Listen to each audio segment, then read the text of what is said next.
manusia tetap akan mengalami keterbatasan dan keterbatasan. Makanya ilmu ekonomi akan selalu relevan gitu.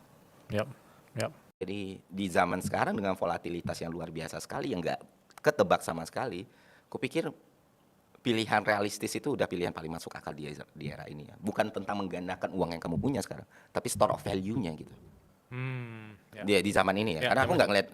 Tapi kan kalau orang goncang itu opportunity, orang bisa lebih kaya bang. Betul, bener. Tapi ya orang kayak gitu nggak sampai 2%. Kayak gimana lu mastiin lu masuk di 2%, bukan 98%. Gue sih ogah.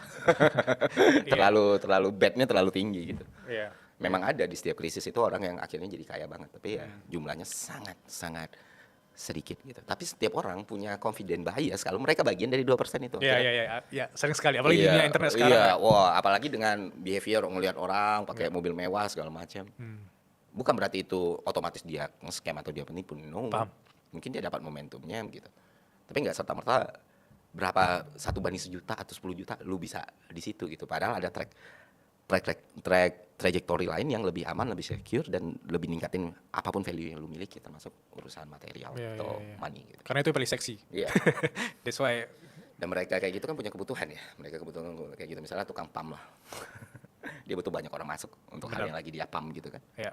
Dan anehnya gitu di ekosistemnya sendiri, mau ngomong saham, kripto segala macam, orang-orang ikut grup, orang-orang ikut kelas, orang-orang ikut apa. Coba tanya satu persatu, apa mereka kalau ikut kelas itu untuk belajar? No. Jarang sekali. Mereka ikut kelas itu untuk, oh kayaknya ini insider nih gitu. And collapse.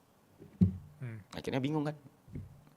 Baik lagi. Karena paling mudah kecewa yaitu dengan ekspektasi pada manusia. Padahal lu bisa build knowledge sendiri, lu bisa ngelakuin apapun sendiri. Makanya di buku itu sama sekali aku nggak ngasih optimisme yang berlebihan gitu. Bahkan ngelihat orang, kalau lu punya ilmu, kalau lu belajar ilmu ekonomi paling dasar aja itu udah cukup untuk hidup lu lebih baik gitu. Lu tahu nih cost benefit analysis itu apa? Opportunity cost yang lu buang apa? Setiap hari manusia bisa punya puluhan ribu decision dalam hidupnya dan sebagian besar tanpa dia sadarin gitu. Coba lu sadarin sesekali gitu. Mau cuci muka atau gosok gigi duluan gitu. Apa sih cost yang terbuang dari cuci muka duluan atau gosok gigi duluan? Bener sih. Gitu sih. Orang kadang nggak sadar bahwa sehari dia bisa mikir 70.000 kali gitu. Iya. Iya. Untuk milih untuk jalan kaki kiri atau kaki kanan duluan gitu. Pakai jam tangan apa, pakai baju apa. Dalam 1 jam ribuan keputusan kita ambil kan. Dan kita nggak sadar itu terjadi. Dan itu kenapa ilmu ekonomi ada. Karena manusia harus membuat pilihan. Kenapa manusia membuat pilihan? Karena manusia hidup dalam keterbatasan. Dan keterbatasan ini mau dihilangkan seperti apapun nggak akan bisa. Mau kemajuan teknologi seluar biasa apapun, manusia tetap akan mengalami keterbatasan dan keterbatasan. Makanya ilmu ekonomi akan selalu relevan gitu. Yap.